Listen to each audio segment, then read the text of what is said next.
बिस्तर पर लेटी हुई सुनीता के पास उसके दोनों बच्चे आए और उससे बोले, माँ माँ उठो, मैं तुम्हारे लिए दवा लेके आई हूँ।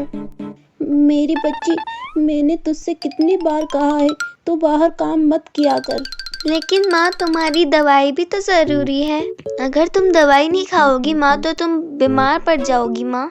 लेकिन मेरी बच्ची, ये ज़माना बहुत ख़राब है। लड़कियों का बाहर जाना और काम करना अच्छा नहीं है मेरी बच्ची। हाँ माँ मैं जानती हूँ, लेकिन आप जल्दी ठीक हो जाओ, फिर मैं कहीं नहीं जाऊँगी।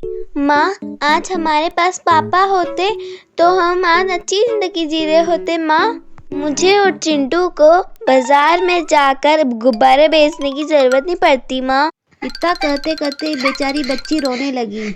सुनीता जानती थी कि वो कुछ ही दिनों की मेहमान है, क्योंकि उसे ब्लड कैंसर था। बच्ची जो कि 12 साल की है और चिंटू 9 साल का है। 7 साल से दोनों के बाबा का कोई अता पता नहीं है। वह इनको छोड़कर पता नहीं कहाँ गुम हो गए।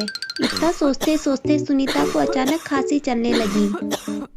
माँ को खांसता देख दोनों बच्चे घबरा गए। तभी बच्ची बोली, अरे माँ आपको अचानक से क्या हो गया माँ? चिंटू तुम माँ की देखभाल कर, मैं चाचा को बुला के लेके आती हूँ। बच्ची भागकर पास ही रहने वाले रामू चाचा के घर गई और वहाँ जाकर उससे बोली, चाचा चाचा माँ की तबीयत खराब हो गई है, जल्दी से घर चलिए। क्या कहा मेरी बच्ची? माँ की तबीयत खराब हो गई? तू जल कर, मैं आ रहा हूँ बेटा। बच्ची भागकर अपने माँ के पास आई। तब माँ ने उससे कहा, मेरी बच्ची तुम कहीं मत जाओ, यहीं रहो मेरे पास। लगता है मेरा बुलावा आ गया है। मेरी बच्ची मुझे अब जाना होगा। नहीं माँ ऐसा नहीं कहते, बस चाचा भी आ ही रहे हैं, वो आपको हॉस्पिटल लेके जाएंगे, आपको कुछ नहीं होगा माँ। अब मुझे जाना होगा। तू मेरे जाने के बाद अपने छोटे भाई का ध्यान रखना, और कभी तुम्हारे बाबा लौट आए तो उनके साथ चले जाना मेरे बच्चों। नहीं माँ हमको पापा नहीं चाहिए माँ, हमको आप ही चाहिए माँ। मेरे बच्चों, मैं भी जीना चाहती हूँ, पर मेरी जिंदगी पर मेरा बस नहीं है। इतने में रामू चाचा वहाँ आ जाते हैं। अरे सुनीता, क्या हुआ तुम्हें? तुम्हारी तबीयत तो बहुत खराब है, मैं एम्बुलेंस लेकर आता हूँ। और सुनीता को एम्बुलेंस में लेकर हॉस्पिटल पहुंच जाते हैं। सुनीता को 4-5 दिन तक हॉस्पिटल में ही रहना पड़ता है। उधर दोनों बच्चे गुब्बारे बेचकर अपने खाने पीने की व्यवस्था कर लेते हैं। बिना माँ के दोनों बच्चों को घर में बहुत ही सूनापन लगता है।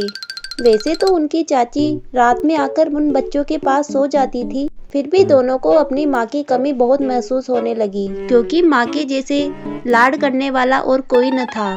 कभी कभी अचानक चिंटू रात को उठकर रोने लगता और अपनी दीदी से बोलता, दीदी माँ ठीक तो हो जाएगी ना? हाँ चिंटू बेटा, माँ जल्दी से ठीक होकर घर पे आ जाएंगी, तू चिंता मत कर और सो जा।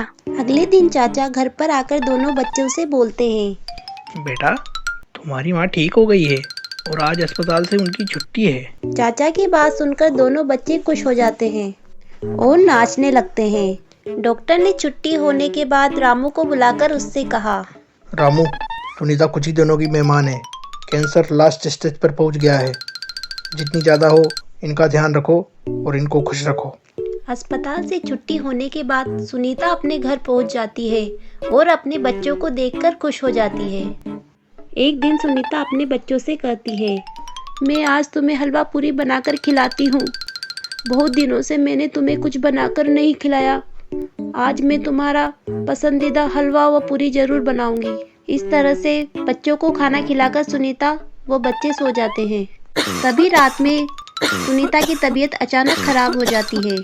बिस्तर पर पड़ी पड़ी सुनीता दर्द से कराहने लगी और पास ही रखा हुआ पेन व कागज उठाकर चिट्ठी लिखकर उसने उस चिट्ठी को अपने पलंग के पास रख दिया और सो गई। तभी अचानक से सुनीता के प्राण निकल गए। सुबह होने पर बच्चे जगे और अपनी माँ को मृत देखकर रोने लगे। तभी उस बच्ची की नज़र पलंग के पास रखी हुई उस पर्ची पर पड़ी। उसने पर्ची खोलकर देखा तो उसमें लिखा हुआ था, मेरे बच्चों, मैं जीते जी तुम्हारे लिए कुछ नहीं कर पाई। इस पर्ची के पीछे तुम्हारे बाबा का पता लिखा हुआ है। तुम्हारे बाबा गुम नहीं हुए थे, बल्कि हम दोनों का झगड़ा होने की वजह से वह हमें छोड़कर चले गए थे और दूसरी शादी कर ली मेरे बच्चों। तुम इस पर्ची को लेकर उनके पास जाना, क्या पता तुम्हें देखकर उनका मन पिघल जाए और वो तुम्हें अपना ले। तभी पर्ची को पढ़कर बच्ची रोने लगी। माँ के 13 दिन होने के पश्चात लड़की पर्ची लेकर अपने बाबा के गांव पहुंच गई और अपने बाबा के घर के बाहर जाकर आवाज लगाई। बाबा, बाबा। बच्ची की आवाज सुनकर उसके पिताजी बाहर आए। उसको देखते ही वह अपनी बच्ची को पहचान गए। लड़की ने बाबा को देखकर कहा, बाबा, आप हमें छोड़कर क्यों चले आए बाबा? बाबा, माँ भी हमको छोड़कर चली गई बाबा। अब हमारा क्या होगा बाबा? नहीं मेरी बच्ची, ऐसा नहीं कहते। अब तुम कहीं नहीं जाओगी, तुम यहीं मेरे साथ इस घर में रहोगी मेरी बच्ची। चलो आओ। तब से सारा परिवार हंसी खुशी रहने लगा। वीडियो को लाइक करें और चैनल को सब्सक्राइब